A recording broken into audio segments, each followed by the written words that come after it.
Hey guys, what's up? Welcome back to the Ice Project Q&A show. Roll the intro. Welcome to the Ice Project. Welcome to the Ice Project. All right, guys, 4 questions. I'm just going to pump them out for you guys. Just give my personal opinion. Obviously, everything I produce in content, I'm just going to be like, what's true for me might not always be true for you as well. So I'm just going to give my experiences. They say all truths are only half truths as well. So my goal here is to provide a little bit of value, a little bit of insight from experiences that I've been through. So question number 1, tips on selling a service-based industry rather than a product. Now, the tip to this is understanding they're the exact same thing. Whether you're selling a product or a service, you got to treat the marketing funnel exactly the same. So if you think of a marketing funnel, top of the funnel, middle of the funnel, bottom of the funnel, now the key is to get people into the funnel. Now, e-commerce, this is like YKTR. We sell clothes online through the internet and we sell products through Instagram, blah, blah, blah. E-commerce, the average conversion rate is 1 to 3% worldwide. So they might not sound like a lot, but say if you get 100 people into your online store, potentially 1 to 3 people are going to convert. Now, that doesn't sound like a lot, but now the key to this is to get more people into the top part of the funnel. So instead of having 100 people come through, you get 1,000 people, then you get 10,000 people coming through. And that 1 to 3% of 10,000 doesn't seem that bad as well. So whether you're selling a product or a service, and I know this person runs a gym, here's what I'll be doing. So you think top part of the funnel is strictly just marketing. You're trying to target cold audiences, people within your area. So gyms have to have a physical location. Now, the content you guys should be making is anything that provides value to the end consumer. What I see with PTs and guys like that, they try and hold all the information and put it behind a paywall or a subscription, give away most of your content for free. And the best part about this is, or the most important part is, build it around your individuality, build it around your personality. Because if you look at YKTR, anyone can copy our hoodies, anyone can copy our colors, drawstrings, fabrics. We've seen it all before. But one thing they can't copy is our content, because it's built around us. It's built around me. It's built around the boys. It's built around individuality. If you look at Tesla, run by Elon Musk. If you look at Apple, run by Steve Jobs. If you look at Kanye West, he is a brand in himself. If you look at Rockefeller, built around Hove and Jay-Z. So the key part to starting a business, it's to build it around a personality, because it's hard to replicate. Now, some content ideas, you need to go, am I good in front of a camera? Am I good behind a mic?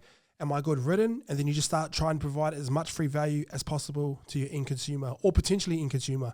Because you might do a vlog and it might go out to 1,000 people, and then say your conversion rate is 10%. You may have 100 people come through your gym. And then it's up to you to provide a service where they keep coming back and you increase your lifetime value of a customer as well. So a couple of ideas, build a really cool, make sure people in your community or within a 10-mile radius of your gym know who you are, because you're the guy who provides the most value. You might do a show where you walk around your local town and pick out healthy spots and places you can eat. You might drop a free workout program that you can do from home every single week. Now the key for this is, and I say this to the boys as well, you got to make content and you got to build community, and you got to just do that back and forth as well. So you just go content, community, content, community, content, community. So you might post a piece of content, and if someone replies to you, reply to them back and just build. And that's how I built YKTR in my early days. It's not as sustainable anymore because we're a lot bigger. But in my early days, if someone used to buy off me, or I'll just reply every single DM. Fuck, thank you so much, thank you so much, thank you so much. And you start to build a community like that, and you just start to scale slowly. Don't try and build it too quick. There's an Amish saying, the fence that goes up fast falls down fast. So yeah, make a fuckload of content that's valuable for the end consumer and build it around your individuality as a person.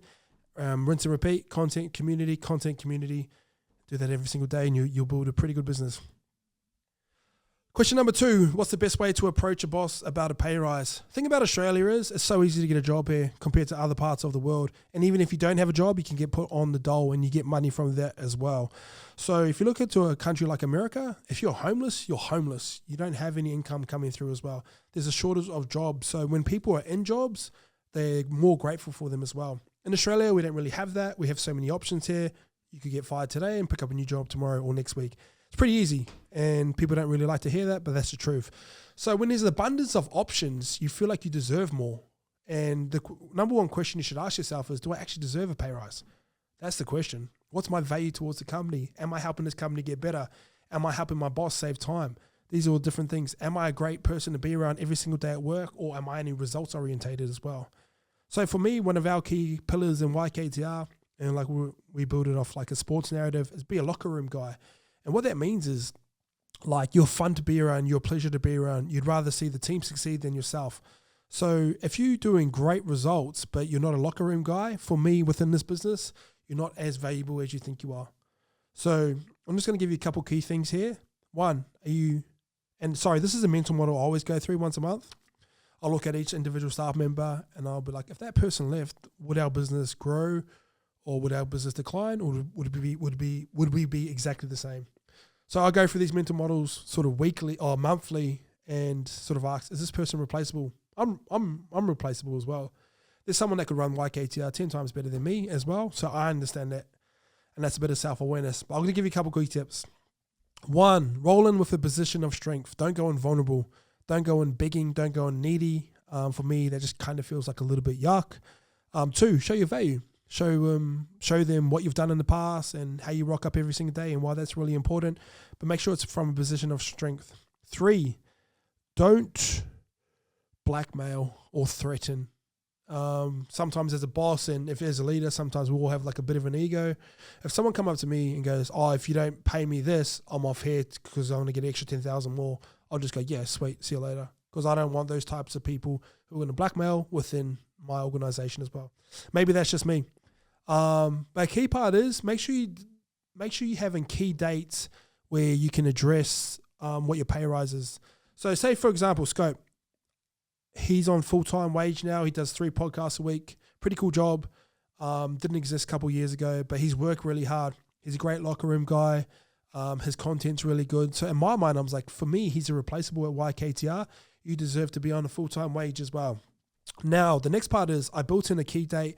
So I'll go, we're going to readdress this contract in December because me and you can have a negotiation of where you feel like you're worth more or less or you deserve to be on the same. So build key dates in where you can talk about like pay rises or room for growth within your business as well.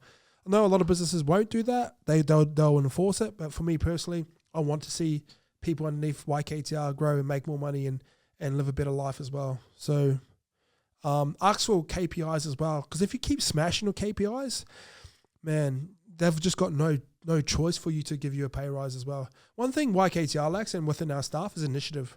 Like one thing I'd love to see in YKTR, and we don't really have it here anymore, Lukey was kind of that guy, initiative.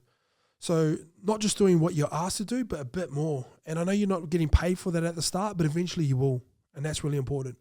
Like if I rock up and Lukey's rocked, it gave me 5 new designs of clothing that I didn't even ask for. I'm like, shit, this guy's super valuable. Or good employees make your life half as easy or twice as hard. Bad employees make your life twice as hard. So, yeah, kind of rambling a little bit here, but this is a really important topic because I know a lot of people will understand it. So, 1, am I worth a pay rise? 2, have I been hitting my KPIs? 3, am I replaceable? 4, if I am, let me roll in with a position of strength. Don't try to stand over someone or threaten them, but roll in quiet confidence. Hey, this is what I've been doing. These are the targets you've asked me to hit. I've hit them. I've exceeded them. And I've been initiative enough to give you guys a bit of extra work. And don't go like for free. Just go, I feel like this would have saved you time. So, yeah, I hope that helps. Don't go in begging. Don't go in blackmailing. I don't think it'll work. Question number 3, was there ever a time you were going to quit? Yeah, I have my micro moments where I'm just sitting there and going, like scaling a business is hard. Like you get more staff and then obviously with more staff, more problems, more money comes into the system. So you're like, how do I delegate this? Or we've fucked up plenty of times and I've fucked up plenty of times. But I have my days where I'm like, fuck this. I could just podcast and build online courses and I'd probably do a lot better financially than I am just sort of running a business. But for me, and this comes back to self-awareness, like I just don't want to be successful on my own. Like I'm single right now, don't have a girlfriend. But like my work sort of feels like my family. I've got family at home, but I get a kick out of seeing the boys grow as much as I do. And there's times monthly where I've made more money than I did playing football and doing stuff like that. But for me, I get a kick out of seeing people grow, and just being successful on my own isn't for me. And I kind of want to build a legacy. I really want to build a legacy. I want to build a brand that sort of surpasses me and yeah, that's really important to me. Like, I just don't want to do like cash grabs and shit like that. I really want to build a cool brand that's meaningful, that does something in this world, that helps people in this world. And I've been lucky enough to receive DMs over the years about guys contemplating suicide and deaths, and it's pretty crazy to know that you can have an impact like that. But it becomes euphoric. You just want to double down on that. You just want to serve people in the right way that you can help them and help them grow and shit like that as well. So there's times I feel like quitting and just sort of fucking off to Bali or just go live in New York for a year or shit like that and just do my own thing, because it'd be a lot easier. Trust me, it'd be a lot easier when you only have to rely on yourself. And I'm a pretty reliable dude, and I know I wouldn't let myself down, but yeah, it's just not for me. I just want to also, maybe it's the way you were brought up. Like, I grew up in a town that was a little bit rough. I didn't grow up rough, but like, if you got a pie or your mate's got a bite, like, you share your drinks. I come from a sports team where it's not about individual success, but team success. Maybe it's just the way I've been brought up, where I just want to see people around me win. I don't want to be successful on my own. So, yeah. Last question. What's next for you as an individual? Kind of touch on it. Keep building YKTR Sports, any other business ventures. My highest value in life is building businesses and helping people. I get a fucking kick out of it. So I just want to double down on that and then build something great and be someone that, I don't want to be a role model or anything like that, but I just want to sometimes be a person where, like, I don't want to be like a motivational speaker or any shit like that. I just want people to go, oh, that guy maximized his potential with what he had, with the circumstances he had, and he built something great. Whether that's podcasting, I get podcasting a lot more, whether it's courses and I help people a lot that way, whether I build really cool YKTR company, whether I build YKTR Sports and we minimize tall poppy syndrome by 1% in this country. I don't know what your legacy is going to be, but I kind of want to build a legacy. It's really important to me. Yeah, there's a saying, I can't remember it off the top of my head. It's like, a society grows great when you plant seeds of trees that you'll no longer feel the shade in. That's me. I want to build something cool within Australia and New Zealand as well. That's important. All right. Thanks for tuning in. Hope that helps.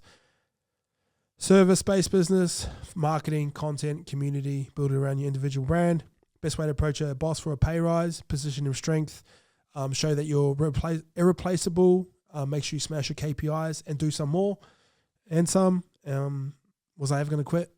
Some days I feel like it. Just feel like taking off. And what's my goal as an individual? To leave a legacy. All right, guys. See you later.